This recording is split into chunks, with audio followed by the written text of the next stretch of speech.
కూడా రైతులకు ఉపయోగపడే మెటీరియల్ చాలా మొత్తం రైతులకు ఉపయోగపడే మెటీరియల్ ఉన్నాయి, వ్యవసాయానికి చేసే అన్ని మెటీరియల్ ఉన్నాయి ఇక్కడ. అసలు దీనికోసం డీటెయిల్ చెప్పండి. అసలు రైతులు ఏ విధంగా వాడాలా, అసలు దీని రేట్ ఏంది, అసలు దీనితో ఏం ఉపయోగపడుతుంది, ఎట్లా చేస్తే సక్సెస్ అవుతుంది అనేది కొంచెం రైతులకు కూడా ఉపయోగపడేటట్టు కొద్దిగా మాట్లాడండి. చెప్పండి madam detail. Government palm oil production మీద మనకు రాయితీల ద్వారా రైతులకి అందిస్తుందండి. మొక్క 20 రూపాయల చొప్పున సబ్సిడీలో ఇస్తుంది. ఒక ఎకరాకి 57 మొక్కలు పడతాయి. అలాగే మళ్ళీ ఎరువుల కోసము ఒకవేళ ఈ పంట అనేది 4 సంవత్సరాల తర్వాత నుంచి ఖాతా మొదలవుతుంది.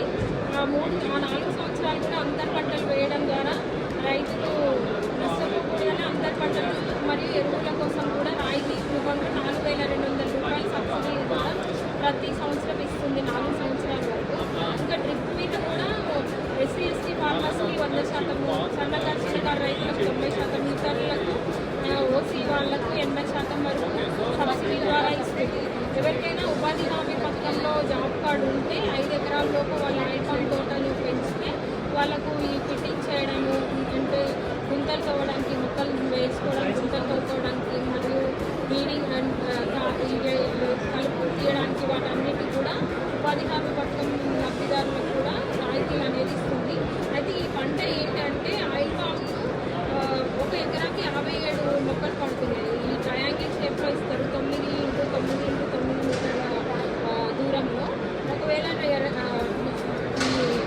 స్క్వేర్ షేప్లో వేసుకోవాలంటే 50 మొక్కలు పడతాయి ఎకరాకి.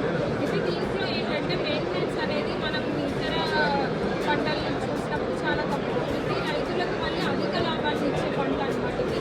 ఒకసారి ఖాతా మొదలైన తర్వాత 4 సంవత్సరాల నుంచి 30వ సంవత్సరం వరకు రైతులు ఖాతా తీయొచ్చు. ఇంకా టన్ను ధర ఇప్పుడు గవర్నమెంట్ ఈ నెల 20,487 రూపాయలుగా నిర్ణయించినది. ఒక్క టన్ను ధర 20,000 అనమాట. రైతు పెట్టే ఏమంటారు పెట్టుబడి కంటే కూడా వీళ్ళు అధికంగా లబ్ధి పొందుతారు. అందుకని ఈ పంటను మనం ప్రోత్సహిస్తున్నాము. గవర్నమెంట్ ఫార్మర్స్ని ఇంకా పంట మార్పిడి ద్వారా వరి ఇప్పుడు అధికంగా ఉంటుందో వరి తీసేసి ఈ పంట వేయాలి అన్నట్టు కూడా గవర్నమెంట్ రైతుల్ని ప్రోత్సహిస్తుంది. ఈ మొక్కలో మనకి ఏది నష్టం ఉండదండి. ఈ మొక్కని ఒకటే దీని నుంచి గెల నుంచి 2 రకాల ఆయిల్స్ వస్తాయి. ఒకటి పామ్ ఆయిల్, ఇంకొకటి కెర్నల్ ఆయిల్ వస్తుంది. అలాగే ఇందులో వచ్చే బై ప్రొడక్ట్స్ కూడా మళ్ళీ మనం అనేక రకాలుగా ఉపయోగించుకోవచ్చు.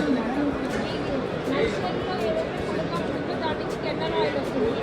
ఈ కెర్నల్ కేక్ అనేది ఫ్యాటీ ఫైబర్లో మిక్స్ చేసి వాడుకోవచ్చు. అది న్యూట్రిషన్ వాల్యూ పెంచుతుంది. అలాగే ఈ డీమోట్ పౌడర్ ఏదైతే ఉందో ఈ పౌడర్ ఫిష్ ఫుడ్స్లో యూజ్ చేస్తారనమాట. ఈ ఫైబర్ని మనం మల్చింగ్ పర్పస్లో వ్యవసాయంలో ఉపయోగించుకోవచ్చు. ఈ రకంగా ఈ మొక్క అనేక రకాలు వేరు చేసే రకంగానే ఉంటుంది. ఇది ఆర్గానిక్ ఫార్మింగ్ ద్వారానే మనము చేయాలి అని కూడా రైతుల్ని ప్రోత్సహిస్తున్నాం. రైతుల్ని ఆర్గానిక్ ఫార్మింగ్ వైపు కూడా మరల్చినట్టు ఉంటుంది. ఇది అన్ని రకాలుగా మనకు ఉపయోగపడే పైన ఒక 4-5 ఐటమ్స్లకు పనికొస్తుంది అనమాట. ఆయిల్ ఒకటే అని కాకుండా ఎన్నో రకాలు 5-6 రకాలుగా ఉపయోగపడుతుంది. దీనివల్ల చాలా బెనిఫిట్ కూడా రైతులకు బాగుంది. అయితే గవర్నమెంట్ కూడా సపోర్ట్ చేస్తుందా, అసలు ఏ విధంగా